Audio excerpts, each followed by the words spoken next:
Hello and welcome all my dear online student. Today we are going to discuss mole concept L13 and our topic is number first is sequential reaction. So today's topic is only for IIT JEE and NEETs. This is not on NCERT book.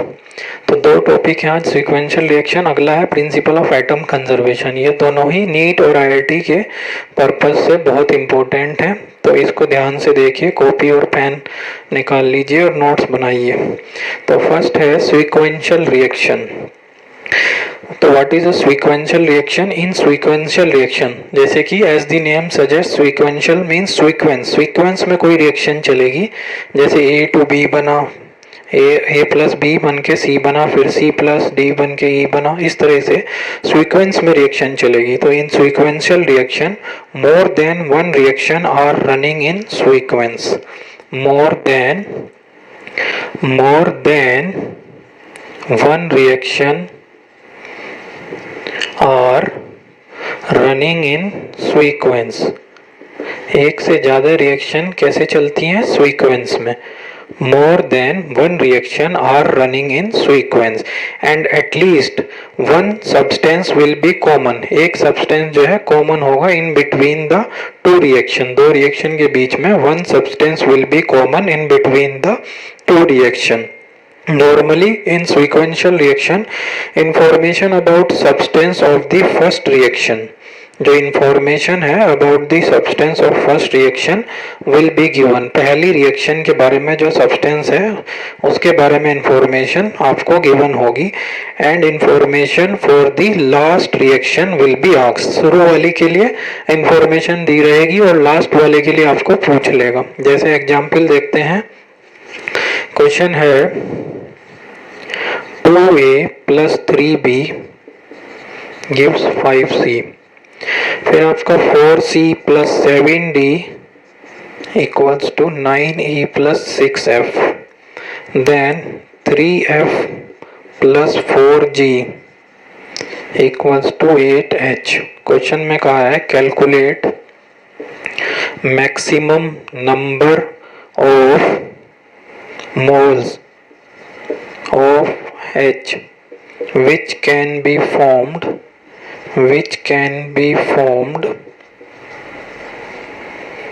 by 5 moles of A and 10 moles of B।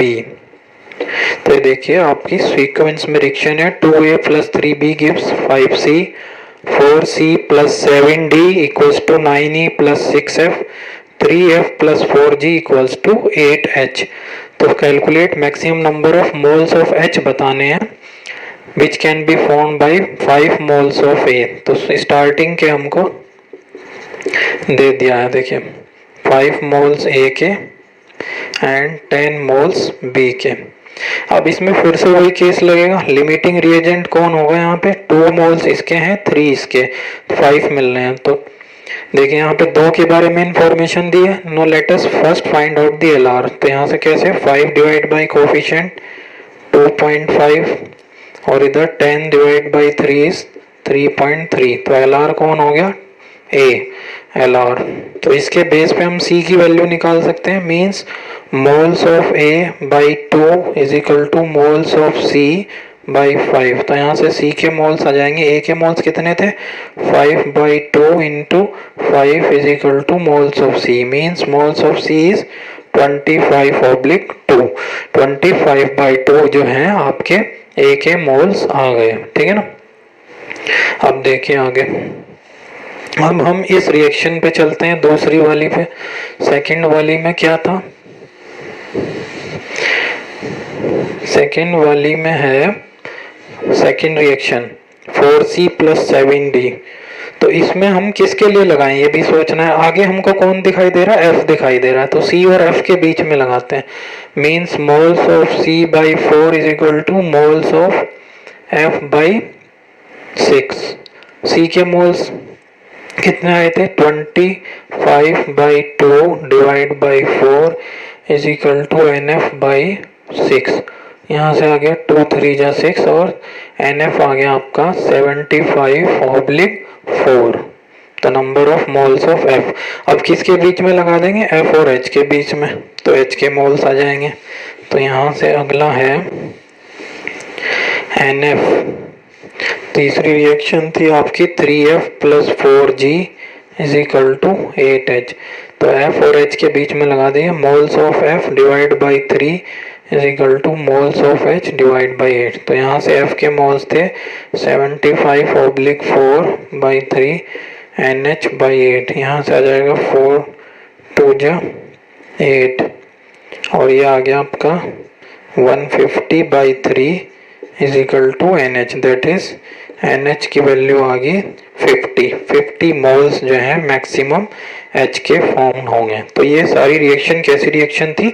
Sequential reaction, जो एक के बाद एक connect थी। बस आपको ये ध्यान देना है कि रिलेशन किस में लगाएं कि अगली रिएक्शन को वो जो रिक्वायर्ड मोल है एक के मिल जाएं, जिससे फिर हम आगे लगा सकें। ठीक है ना? तो इस तरीके से इसके क्वेश्चन करने हैं। Next question is calculate weight of polyethylene. Calculate weight of polyethylene which can be produced by 1 kilogram of calcium carbide. Reaction है CaC2 + 2H2O gives calcium hydroxide plus acetylene plus hydrogen gives ethene, and this ethene and unit polymerizes to form polyethylene. तो this is the question. Calculate weight of, क्या पूछ रहा है? Weight of polyethylene which can be produced by 1 kg of CaC2। ठीक है ना? तो देखिए इसमें क्या दिया आपको? 1 ग्राम 1 kg ऑफ CaCO2। तो CaC2 कितना दिया है? 1 kg। ठीक है। अब इसके मोल्स निकालने का, तो इसके मोल्स आएंगे 1 × 1000 ग्राम में डिवाइडेड बाई 40 + 24 इज 64। ठीक है। तो आगे 1000/16 इसके मोल्स आगे 40 + 24। तो इसके मोल्स और इसके मोल्स क्या होंगे? इक्वल। क्यों? क्योंकि स्टाइचोमेट्री इक्वल है। ठीक है ना? फिर देखिए इसके मोल्स C2H2 के और C2H4 के इक्वल होंगे, क्योंकि यहाँ पे भी स्टाइचोमेट्री इक्वल्स है। तो यहाँ पे हम लिख देते हैं moles of C2H2 = moles of C2H4, है ना? मीन्स यहाँ से इसके मोल्स भी कितने आ गए? 1000/64। अब क्या होगा? अब moles of C2H4 divided by n. This is not for n, this is for moles. Moles of, ऐसे लिख देते हैं, moles of C2H4 divided by stoichiometry n = moles of C2H4 की होल की पावर n। ठीक है ना? तो यहाँ से इसके मोल्स कितने आ गए? मोल्स आ गए C2H4 के पॉलीथाइलिन के, मतलब 1000/64 n, ये आपके मोल्स आ गए। अब आपको क्या निकालना था? वेट निकालना है इसका। तो देखिए वेट कैसे निकलेगा। वेट के लिए क्या करेंगे हम? वेट के लिए मोल्स का formula number of moles = weight in gram मान लेते हैं, W है। मोलर मास देखिए 12 + 24 + 4 और इंटू n लगा हुआ है, तो यहाँ भी आप n लगा दीजिए। तो यहाँ से आ जाएगा 1000/64 n = W weight in gram by 28 n will cancel out and weight will come out to be 1000 × 28/64। ठीक है। तो आ जाएगा आपका 4 1 जा 4 4 6 जा 24 4 7 जा 28, तो वेट इन ग्राम आ जाएगा 7000/16 ग्राम। इसको चाहे तो और सोल्व कर सकते हैं ना, तो ये आपका आंसर आ जाएगा। इस तरीके से ये आपको प्रॉब्लम सीक्वेंशियल रिएक्शन की प्रॉब्लम सोल्व करनी है, ठीक है ना। Next heading is principle of atomic conservation. Principle of atomic conservation, इससे क्वेश्चन आपके बिना बैलेंसिंग के भी हो जाएंगे, जहाँ पर बैलेंस करने की डिफ़िकल्टी है।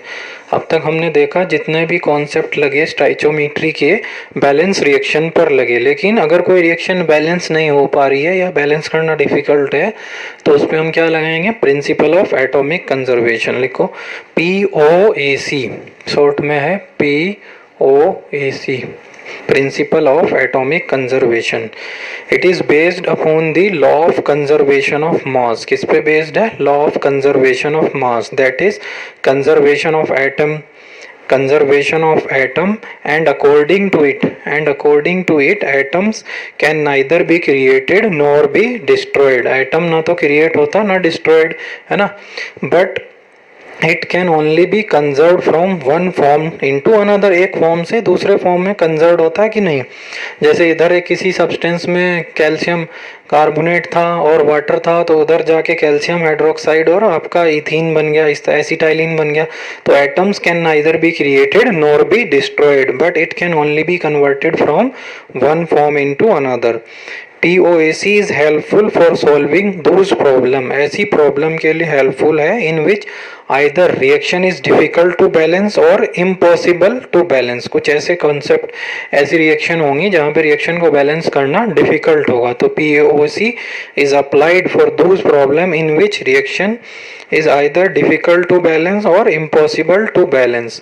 Concept of POAC is applied on that atom which is completely consumed. Concept किस पे लगाना है POC का, is applied on that atom which is completely consumed during the course of the reaction, and information about that atom will be directly और indirectly given in the problem. Problem में directly और indirectly उसके बारे में information आपको दी हो, है ना। जैसे एग्जाम्पल लेते हैं, जैसे हमारे पास है H2S plus HNO3 gives NO plus S plus H2। अभी देखिए अनबैलेंस रिएक्शन है, ऑक्सीजन के 3 है, यहाँ पे 2 ही हैं, ठीक है ना। तो इसमें जैसे आपको POC लगानी, POAC principle of atomic conservation, किस किस एटम पे लगा सकते हैं, हाइड्रोजन पे, सल्फर पे, नाइट्रोजन पे, ऑक्सीजन पे। जैसे POAC on hydrogen atom, hydrogen atom पे लगाते हैं। जैसे कैसे लगाएंगे, देखिए यहाँ पे कितने एटम है हाइड्रोजन के पहले रिएक्टेंट में, 2, तो 2 into numbers of moles of H2S is plus यहाँ पे कितना 1, तो 1 into numbers of moles of HNO3 is equal to 2 into यहाँ पे कितने एटम है 2 into number of moles of water. इस तरीके से आपको POC लगाना है। देखिए इसमें स्टाइचोमीटर की कोई रिलेशन नहीं, सिर्फ नंबर ऑफ एटम देखिए 2 एटम, तो 2 into number of atoms of hydrogen sulphide plus, क्योंकि बीच में प्लस है, यहाँ पे कितना एटम है 1 into number of atoms of HNO3 is equal to 2 into number of moles of किसके, वाटर के। इस तरीके से POC लगाना है। जैसे सल्फर पे लगाएं तो यहाँ पे 1 into number of moles of H2S is equal to 1 into number of moles of sulphur. इस तरीके से जैसे HNO3 में नाइट्रोजन पे निकालना है तो 1 into number of moles of HNO3 is equal to 1 into number of moles of NO। इस तरीके से जैसे फिर आपको ऑक्सीजन पे लगाना है तो 3 into number of moles of HNO3, क्योंकि यहाँ ऑक्सीजन के 3 है, और यहाँ पे is equal to 1 into number of moles of NO plus 1 into number of moles of water. इस तरीके से आपको POC की प्रॉब्लम्स करनी है। अब इस पे कुछ क्वेश्चन देखते हैं जिससे और थोड़ा ज़्यादा क्लियर होगा। Now first question,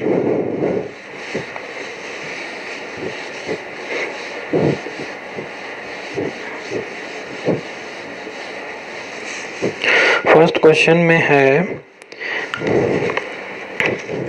1 gram of calcium, 1 gram of calcium is burned in excess of oxygen. Burned in excess of oxygen.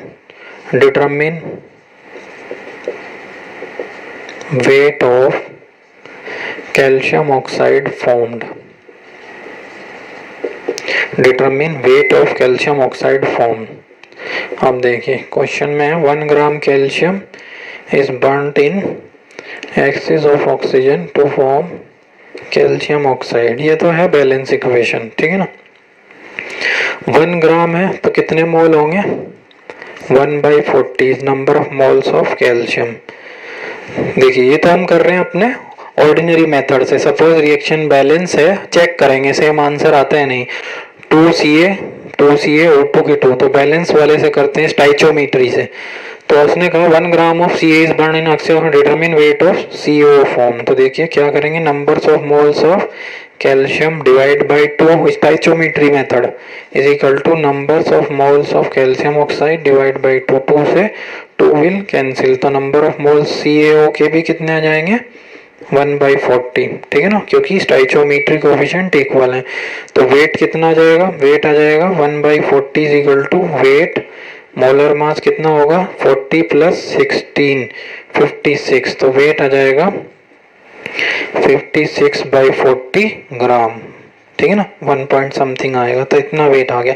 अब इसी क्वेश्चन को POAC से करते हैं, ठीक है ना। सपोज मैंने बैलेंसिंग के लिए यहाँ कुछ नहीं लगाया, सिर्फ रिएक्शन लिखी Ca plus O2 gives CO, balance, unbalanced reaction, unbalanced. तो आपको किसी भी एक एटम पे जो इसमें आ रहा हो, कैल्शियम यहाँ कॉमन एटम है, तो apply POAC on calcium atom, ठीक है ना। तो यहाँ पे क्या होगा, 1 इंटू एक एटम है कैल्शियम का, moles of calcium is equal to 1 into moles of calcium oxide, ठीक है ना। तो यहाँ से देखिए क्या होगा, मोल्स ऑफ कैल्शियम ऑक्साइड निकल जाएंगे, इसके 1 इंटू कितना 1/40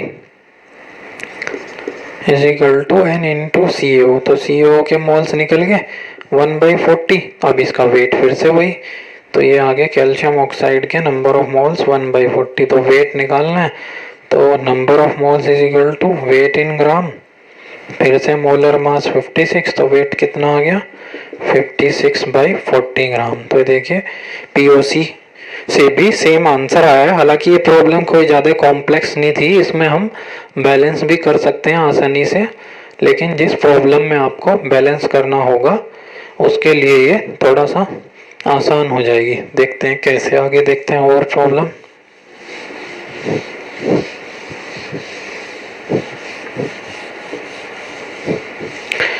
जैसे नेक्स्ट प्रॉब्लम है 27.6 ग्राम, 27.6 gram of K2CO3 potassium carbonate is treated with series of reagent, so as to convert all of its carbon into compound है K2Zn3 कॉम्प्लेक्स है FeCN का whole 6 2। Calculate weight of product formed, ठीक है ना। तो question है 27.6 gram of potassium carbonate is treated with series of reagent so as to convert all of its carbon into compound K2Zn3FeCN का whole 6 और बाहर है 2, calculate weight of product formed. ठीक है ना।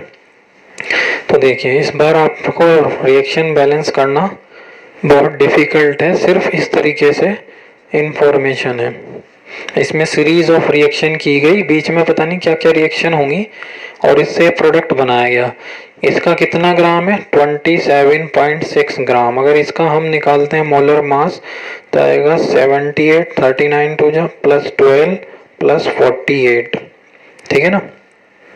तो इसमें हमें बताना है calculate weight of product formed. तो इसमें आप अप्लाइंग कर दीजिए POAC, applying POAC, principle of atomic conservation. देखिए यहाँ पे कार्बन पे कर रहे हैं हम, क्यों? So as to convert all of its carbon, carbon के बारे में इंफॉर्मेशन दी है। तो यहाँ पे कार्बन का कितना है? 1। तो 1 into moles of K2CO3 is equal to, यहाँ पे देखिए कार्बन कितनी है? 6 और 2 12, 12 इंटू मोल्स ऑफ, ये पूरा प्रोडक्ट लिख देता हूँ इसको मैं, तो यहाँ से मोल्स ऑफ प्रोडक्ट आ जाएगा आपका। तो यहाँ से आ गया 27.6 डिवाइडेड बाई, ये कितना आ जाएगा? 8 और 2 10, 7 1 8 90, 90 और 48। ठीक है ना। हाँ 90 plus 48 is equal to 12 into number of moles of product. तो यहाँ से आ जाएगा आपका, ये आएगा 27.6 डिवाइडेड बाई 8 और 8 9 4 138 means into 12 into number of moles of product. तो यहाँ से number of moles of product हम निकाल लेंगे। तो ये आपका आ जाएगा, ऊपर मैं कर देता हूँ इसको, ये देखिए 27.6 डिवाइडेड बाई 138 और ये 12 नीचे आ जाएगा equals to number of moles of product. तो यहाँ से आ जाएगा आपका 10, ये आपका आ जाएगा 8 टू जा 16 और 1 2 टाइम्स 2 6 जा 12 1/60। ये आपका number of moles of product आ गया। जब number of moles of product आ गया तो फिर अब इसका आपको वेट इन ग्राम निकाल सकते हैं। Number of moles is equal to weight in gram. One इसका पूरा मोलर मास देख लीजिए 39, जिंक का होता होगा आई थिंक 65 के आसपास, जैसे भी उससे देख लीजिए। अंदर फेरिक का रख दीजिए, सी का रखिए, एन का उसका 6 टाइम कीजिए और पूरे का ट्वाइस कीजिए। तो इस तरीके से आपका 1/60 is equal to weight in gram upon molar mass of mm of product. ठीक है ना। प्रोडक्ट कौन सा? ये वाला। तो इस तरह से आपका प्रोडक्ट का वेट आसानी से POAC के द्वारा आ जाएगा। और क्वेश्चन देखते हैं। नेक्स्ट क्वेश्चन इंपॉर्टेंट है।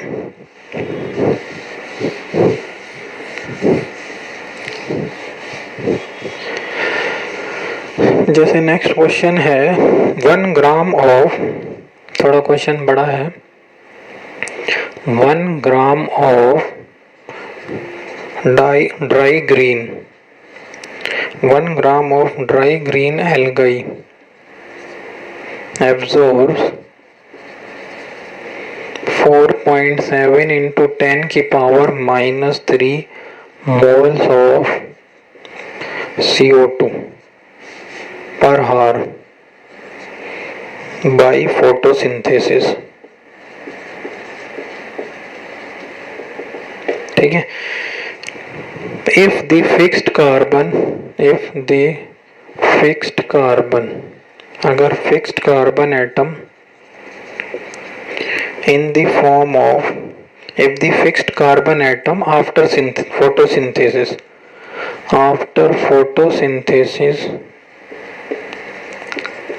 stored in the form of starch C6H10O5 की whole power n, calculate how much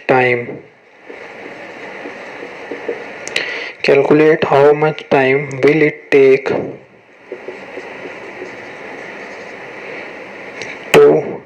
algae to double its own weight? Important question है, most important. 1 gram of dry algae, green algae absorb 4.7 into 10 to the power minus 3 moles of CO2 per hour by photosynthesis. If the fixed carbon atom after photosynthesis is stored in the form of starch, calculate how much time will it take to algae to double its own weight. अपने weight को double कर लेगी, मतलब इस तरीके से है ये आपका 1 ग्राम एल्गाई है, ये CO2 एब्जॉर्ब कर रही है और ये फिर स्टार्च में कन्वर्ट हो रही है और ये कितना हो रहा है, डबल 2 ग्राम। तो इसमें बताना है कि ये आपका ड्राई ग्रीन एल्गाई, तो इसमें आपको बताना है कि कितना इसमें how much time will it double its own wait, question है ये, ठीक है ना। तो देखिए इसको कैसे करते हैं। अब पहले मैं थोड़ा क्वेश्चन आप नोट कर लीजिए, मैं रफ कर देता हूँ, थोड़ा सा जगह बन जाएगी। देखिए CO2 किस में कन्वर्ट हो रही है, C6H10O5 की होल की पावर n, है ना, यही तो कर रही थी, CO2 एब्जॉर्ब करके स्टार्च में कन्वर्ट हो रही। बीच में कुछ भी रिएक्शन हुई है हमें नहीं पता किस तरह से हुई, तो इसमें कोई और चारा नहीं है, अप्लाइंग POAC। किस पे अप्लाई करेंगे, कार्बन एटम पे। तो यहाँ से आ गया 1 into numbers of moles of carbon dioxide equals to, यहाँ पे कितना आ जाएगा, कितने एटम है 6 और into n, 6n into numbers of moles of starch लिख देता हूँ सीधे सीधे। ध्यान रखना यहाँ पे एक एटम, यहाँ पे 6 into n, 6n into number of moles of starch. तो यहाँ से आ जाएगा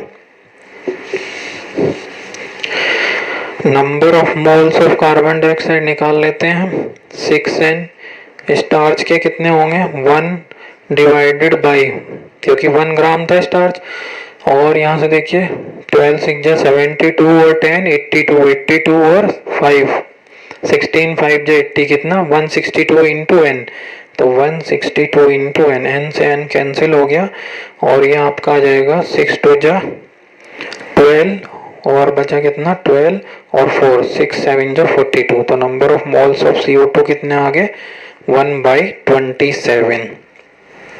तो ये देखिए 4.3 इंटू 10 की पावर माइनस 3 मोल कितने घंटे में कंज्यूम्ड हो रहे थे 1 हार में। तो 1 मोल कितने में हो गया 1/4.3 इंटू 10 की पावर माइनस 3, तो 21/27 मोल कितने में कंज्यूम होंगे, तो देयरफॉर 1/27 मोल जो कंज्यूम्ड होंगे 1/4.3 इंटू 1/27, यहाँ से आपका आ जाएगा 8.61 हार, इसका आंसर आ जाएगा। इसलिए क्वेश्चन कुछ बस कंफ्यूजिंग सा है, थोड़ा देखने में बड़ा लगता है कुछ नहीं। CO2 से स्टार्च बना, POC अप्लाइड करी कार्बन पे, 1 into number of moles of CO2 is equal to 6 into n into number of moles of starch, यहाँ से number of moles of CO2 आ गए आपके। तो इतने मोल 1 हावर में कंज्यूम्ड हो रहा था, तो 1 हावर में कितना, दिस डिवाइड बाय दिस, तो इतने मोल CO2 के कितने हावर्स में कंज्यूम्ड होंगे 8.61 आवर्स में। तो इस तरह से क्वेश्चन है ये। एक क्वेश्चन और देखते हैं, थोड़ा सा और आपको क्लियर हो जाएगा।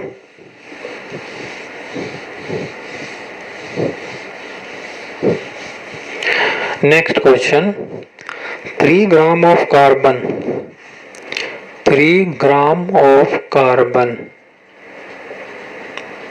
3 gram of carbon reacts completely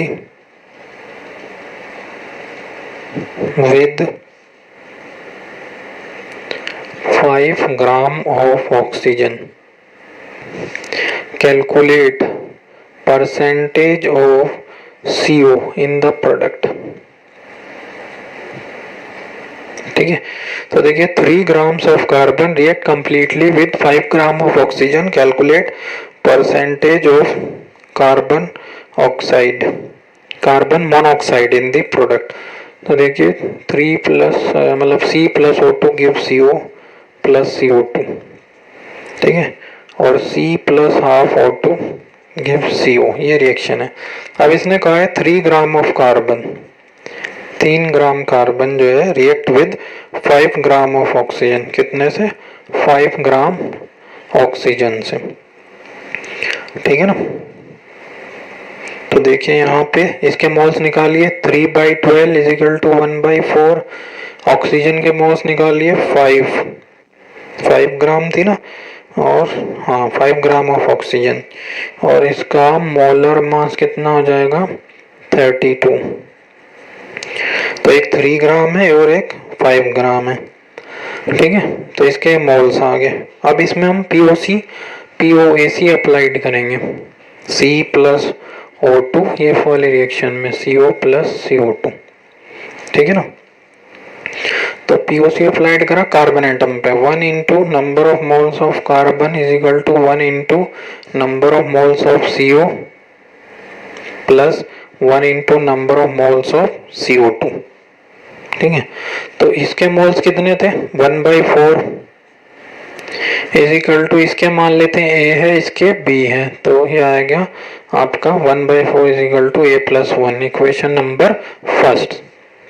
ये दो रिएक्शन दी हुई है आपको, पहला हमने लगा दिया इस पे 1/4 इज इक्वल टू, इसके A मान लिया, इसके B, फिर जो है इस पे लगाते हैं हम दूसरे वाले पे, POAC ऑन ऑक्सीजन पे लगाएंगे। तो देखिए ऑक्सीजन के इधर कितने एटम हैं?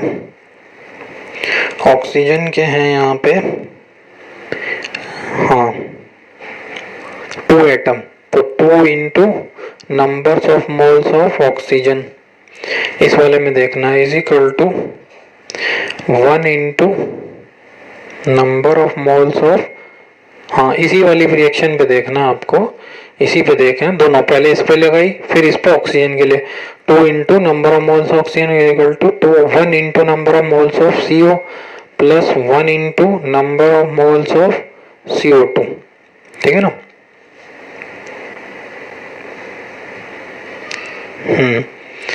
1 into number of moles of CO plus 1 into number of moles of CO2,